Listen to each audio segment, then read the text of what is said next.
She waited 63 years for the love of her life to return home. In 1950, U.S. Army Sergeant Joseph Gant went missing during the Korean War, and his wife Clara was told only that he may have been taken prisoner. Refusing to give up hope, she never remarried and kept a light burning on her porch for more than 6 decades, telling everyone she was still waiting for Joe. Finally, in 2013, his remains were identified and returned to Los Angeles in a flag-draped coffin. At 94 years old, Clara stood weeping as she welcomed him home, her lifelong vigil ending in both heartbreak and closure. This was the last photo taken of 31-year-old Landry Sylvester in July of 2021, as he walked out of Cook County Jail after posting bail, unaware it would be his final steps. Just minutes after his release, multiple gunmen leaped from 2 cars and opened fire in a calculated ambush, riddling his body with up to 64 bullets in front of stunned witnesses. Police noted Sylvester's ties to local gangs, and many believe the hit was gang-related retaliation, but with no arrests ever made, the case remains officially unsolved. Here's a photo of 2 tourists posing inside the Claw of Death at Chernobyl, a massive crane used to scoop up chunks of radioactive reactor core after the 1986 meltdown. The machine is still so contaminated that standing near it can deliver radiation doses dozens of times higher than a chest X-ray, and its rusted frame is coated in radioactive dust that can cling to hair, skin, or clothing. While a brief picture likely won't cause immediate sickness, the exposure adds to long-term cancer risk, and any contamination they brought home could be far deadlier. It remains one of the most dangerously toxic relics of the exclusion zone, yet people still climb inside it for a photo op.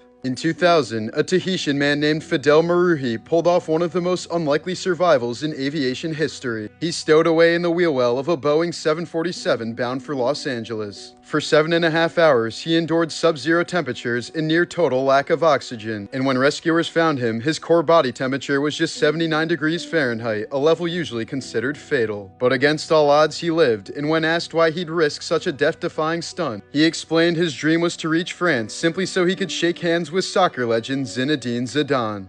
These are the faces of 2 brothers who thought that murdering their family would make them famous. Morbid Facts, Part 727. In 2015, brothers Robert and Michael Bever turned their quiet Oklahoma home into a slaughterhouse. Armed with knives and body armor, the teens butchered their parents and 3 siblings in a planned midnight massacre, leaving only 2 sisters alive, one gravely wounded, the other just 2 years old and deliberately spared. Investigators later revealed the brothers weren't driven by family conflict, but by a twisted obsession with mass murder. They idolized the Columbine shooters, stockpiled weapons, and even kept journals outlining a plan to kill hundreds more once their family was out of the way, dreaming of becoming legends of infamy. The carnage only ended when the injured sister managed to call 911, bringing police to a scene so gruesome it was described as the stuff of nightmares. A couple years later, Robert was sentenced to life without parole, while Michael received life with a chance of parole after 38 years. Patrice O'Neal was a renowned stand-up comedian known for his sharp, unfiltered style on stage and appearances on Chappelle's Show, Opie and Anthony, and the Comedy Central roasts. He first discovered he had diabetes after a girlfriend told him his urine tasted like birthday cake, prompting him to get tested. The disease slowly wore him down over the years until in October of 2011, he suffered a massive stroke. Just a month later, at 41 years old, he died from complications, with his final television appearance being the roast of Charlie Sheen. When Mount Vesuvius erupted in 79 AD, the heat was so intense it didn't just kill people. It completely warped human remains in ways rarely seen throughout history. In Herculaneum, archaeologists discovered the body of a young man lying face down on a wooden bed whose brain had literally been turned into glass. What you're looking at in this photo is brain tissue that was flash heated to nearly 1,000 degrees before cooling so rapidly it vitrified, leaving behind a shiny glass-like substance. It remains one of the only known cases of a human brain preserved through such a gruesome transformation. In January of 2022, beloved comedian Bob Saget was found dead in his Orlando hotel room just hours after performing stand-up. The autopsy revealed massive skull fractures and brain bleeding, injuries more consistent with a serious car crash than a simple fall. Investigators ruled it an accident, likely from hitting his head, dismissing it as minor, and going to sleep unaware of the fatal damage. Even more tragic, just that morning, Bob had posted on Instagram about the show he'd done the night before, writing, "I'm back in comedy like I was when I was 26. I guess I'm finding my new voice and loving every moment of it." With no drugs or alcohol in his system and no signs of foul play, his sudden death at 65 left fans across the world completely stunned. In February of 2023, two notorious orcas named Port and Starboard went on a killing spree off the coast of South Africa, slaughtering at least 17 seven-gill sharks in a single day. When the shark carcasses washed ashore, researchers were stunned to find that each had been sliced open with eerie precision. Every single liver was gone, while the rest of the body was left behind. Orcas are known to favor shark livers for their high fat content, but the surgical accuracy of these attacks has cemented their reputation as the ocean's most ruthless predators. In 2007, NASA astronaut Lisa Nowak made headlines for one of the strangest scandals in space history. Obsessed with her ex-boyfriend's new partner, Lisa drove 900 miles from Houston to Orlando in a single stretch, allegedly wearing adult diapers so she wouldn't have to stop for the bathroom. In her car, police found a BB gun, a knife, pepper spray, rubber tubing, and trash bags, tools suggesting a plan to kidnap. She ambushed Colleen Shipman in an airport parking lot, spraying her with mace before being arrested. Once a respected astronaut who had flown on the Space Shuttle Discovery, Nowak became infamous as the first NASA astronaut ever fired after the bizarre meltdown. In 2009, she managed to avoid jail time, receiving a year of probation and community service. This disturbing sign was recently put up at a cemetery in Tampa Bay. In January of 2004, Texas math teacher Alejandro Navarro checked into the ER with serious heart and kidney problems, knowing he might not make it out. But instead of resting, he pulled out his laptop and started grading papers, determined to finish his students' work even as doctors prepared him for critical care. The next day, Navarro tragically passed away, and the photo his daughter shared of him bent over his computer in the hospital went viral. In 2003, wrestling legend The Iron Sheik sat in a courtroom watching the man who had murdered his beloved daughter, Marissa. Hidden inside his mouth was a razor blade. His plan was to leap across the aisle and slit the killer's throat in front of a packed courtroom. But at the last moment, his family physically surrounded him, begging him not to throw his own life away, and he broke down in their arms. The killer was sentenced to life in prison, and in the years afterward, Sheik put down the drugs and worked hard to rebuild his life as a tribute to his daughter. On his grave in Stratford-upon-Avon, William Shakespeare left a chilling warning. "Blessed be the man who spares these stones, and cursed be he that moves my bones." Yet in 2016, ground-penetrating radar revealed a disturbing truth. The head of his grave showed signs of tampering, with a mysterious brick repair where his skull should be. The discovery gave new credence to a long-dismissed urban legend that grave robbers stole Shakespeare's skull in the late 1700s. In the early 1930s, New York high society had an unlikely new it girl, a mannequin named Cynthia. Designed by artist Lester Gaba, she was so lifelike that designers dressed her in couture. She was photographed at parties and even received fan mail like a real celebrity. For years, people treated her like she was actually alive. But in 1938, Cynthia toppled from a chair and shattered into pieces, and newspapers reported her death with obituaries as though a beloved socialite had just passed away. In the early 1980s, Minneapolis was haunted by the weepy-voiced killer, a man who routinely phoned police after his murders, sobbing and begging them to stop him. For years, his trembling voice was the only lead. That changed in 1982 when he lured sex worker Denise Williams into his car and stabbed her 15 times with a screwdriver. But Williams fought back, smashing a glass bottle over his head and escaping. Bleeding and panicked, he later called 911 for medical help, and detectives immediately recognized the same weepy voice from the anonymous murder call.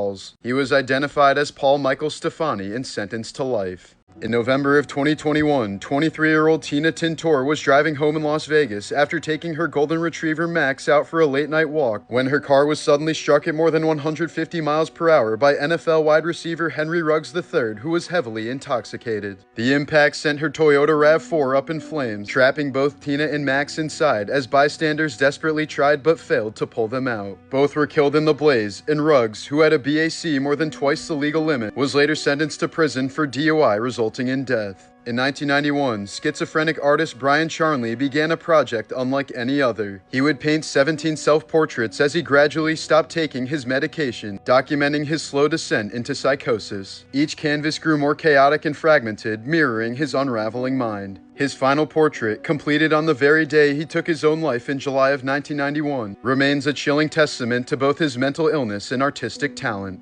There's a surgery so incredibly bizarre that's called tooth and eye surgery. Known medically as osteoodontokeratoprosthesis, It's a last resort operation for people with severe corneal blindness. Surgeons remove one of the patient's canine teeth, root and jawbone included, hollow it out, and fit it with a tiny plastic lens. The bizarre implant is first stitched underneath the skin of the cheek for months, where it swells, fuses with flesh, and even grows its own blood supply before it's transplanted into the blind eye. Surgeons describe the moment of implantation as one of the most surreal in medicine, sliding a blood-soaked tooth back out of the cheek and into the empty cornea. The body is far less likely to reject the implant if it's made from the patient's own living tissue, making a tooth the ideal durable anchor. The result is an unsettling image, a tooth visibly embedded in the white of the eye with a lens peeking through like a peephole. But it's restored vision to people thought to be permanently blind, sometimes after decades in darkness. This was the mask worn by 51-year-old Vance Luther Bolter when he posed as a police officer and ambushed Minnesota State Senator John Hoffman and his wife Yvette at their Champlin home in June of 2025. Dressed in a tactical vest and carrying a flashlight, he knocked on their door in the middle of the night, and the moment Hoffman said, "You're not a cop," Bolter opened fire. Bullets tore through the couple in their doorway. John struck 9 times, Yvette 8, as their terrified daughter Hope hid just feet away while her mother shielded her body with her own. Somehow, both parents survived after hours of surgery, but they were left in critical condition. However, the carnage didn't stop there. Hours later, Bolter stormed into the home of Minnesota House Speaker Melissa Hortman, executing she and her husband Gary as they both slept. Investigators later uncovered that he carried a disturbing hit list, targeting Democratic politicians and abortion providers, revealing the massacre as a carefully planned campaign of political terror, one that left Minnesota shaken to its core.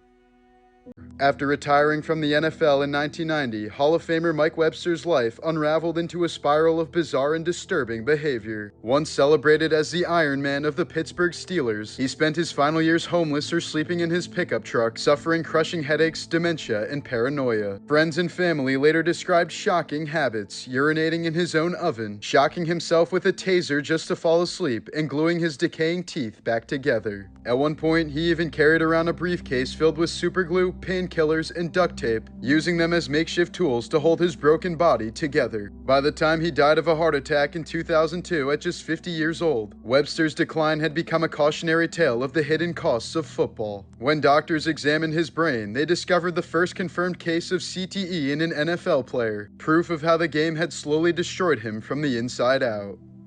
In 1978, San Francisco was left shaken when disgruntled former city supervisor Dan White snuck into City Hall through a basement window and gunned down Mayor George Moscone and Supervisor Harvey Milk in cold blood. At trial, prosecutors expected an easy murder conviction, but White's lawyers argued that he was deeply depressed, pointing to drastic lifestyle changes, including a diet of sugary junk food like Twinkies, as proof of his unraveling mental state. The bizarre argument, later mocked as the Twinkie defense, convinced jurors to downgrade his charges from murder to voluntary manslaughter. White was sentenced to just over 7 years, but walked free after barely serving 5. The shocking leniency sparked outrage across San Francisco, fueling the violent White Night riots and leaving the city completely haunted by the fact that the man who assassinated both its mayor and his supervisor spent less time in prison than many would serve for petty crimes.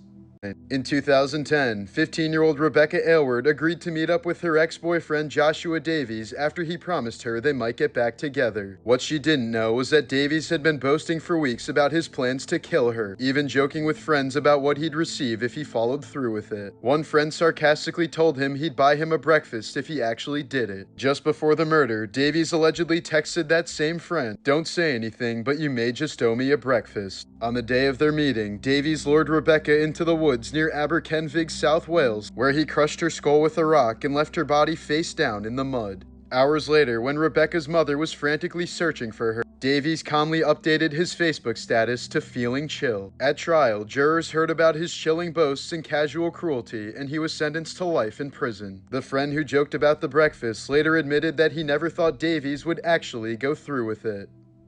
Best known for playing Martin Corley on Ned's Declassified School Survival Guide, 36-year-old actor Tyler Chase has become the next tragic reminder of Hollywood's child star curse. Fans recently spotted him homeless in Los Angeles and Riverside, sparking a GoFundMe for food and shelter. Concerned strangers began sharing videos of him on TikTok and rallying support to help get him back on his feet.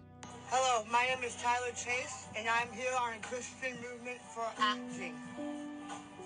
But Tyler's own mother has since urged people not to donate, insisting that the man needs medical treatment, not money, explaining that he can't manage finances or even his medications on his own, and giving him money may only worsen his situation. The ashes you get after cremating a body aren't really ashes at all. During the burn, soft tissues and organs completely vaporize into gas, and any true ash is swept away through the chamber's exhaust. What's left are small bone fragments, which are then ground up in a machine called a cremulator to create the fine sand-like remains families keep in urns or scatter across Disney World. Despite the ride of steel roller coasters, posted rules and safety manual requiring riders to have 2 legs, Iraq War veteran Sergeant James Hackemer, who had lost both legs in combat, was still allowed to board the ride at Six Flags Darien Lake in 2011. Midway through the ride, he was violently ejected from his seat and killed instantly.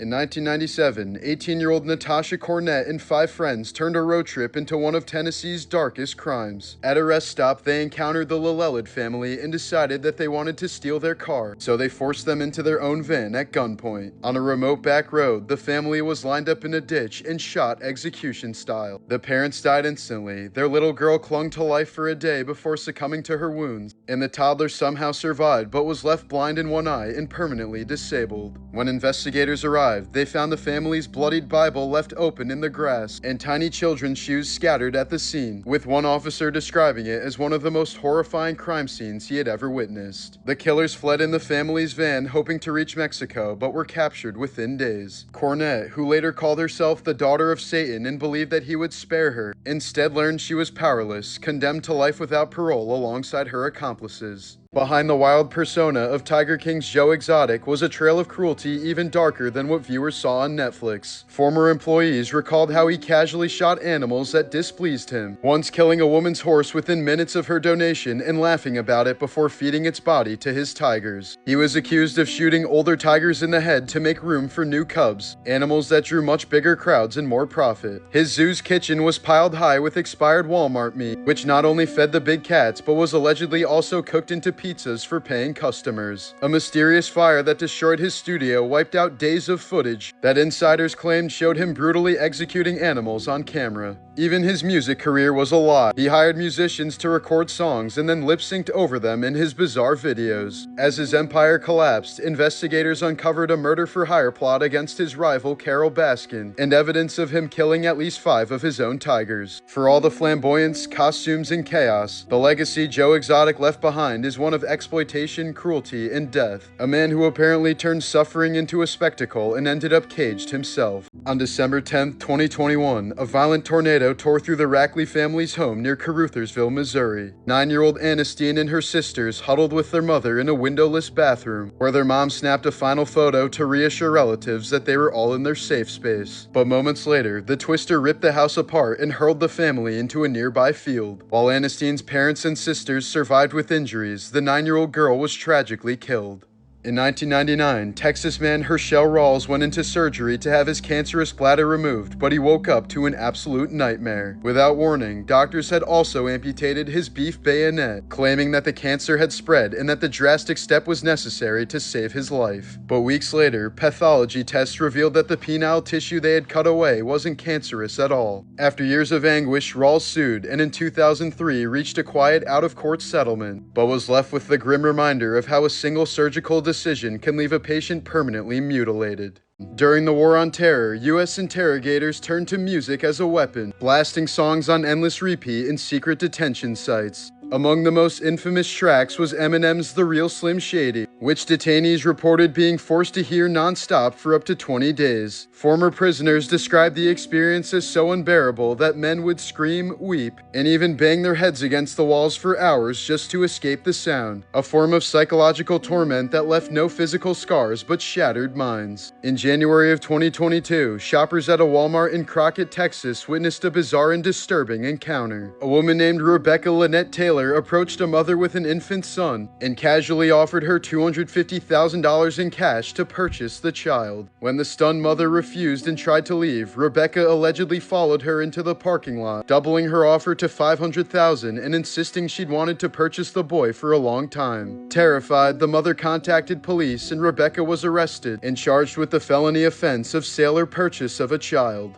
In May of 2025, 46-year-old Christy Crampton was arrested after a disturbing in-flight altercation with a child who allegedly called her fat and Miss Piggy. The two were returning from a trip to Disney World when the situation suddenly spiraled out of control. Witnesses say Crampton began striking the boy with her fists and a water bottle, even slamming his head against the airplane window. When questioned, she told police the child had been disrespectful and had pushed her arm away before she snapped. One witness told investigators the woman wasn't correcting the child, she was abusing him. Crampton was charged with felony child abuse and released on bond, while the child's identity, relation to her, and condition were not disclosed. Before gunning down Mahatma Gandhi in 1948, his assassin Nathuram Godse had already tried to kill him twice before. In 1944, he led a group that charged Gandhi with knives during a prayer meeting, and later that year, he confronted him again wielding a dagger. Both times he was caught but released. Gandhi, committed to his philosophy of nonviolence and forgiveness, reportedly refused to press charges. That mercy would prove fatal just 4 years later when Godse finally succeeded in his third attempt, firing 3 bullets into the man who preached nothing but peace.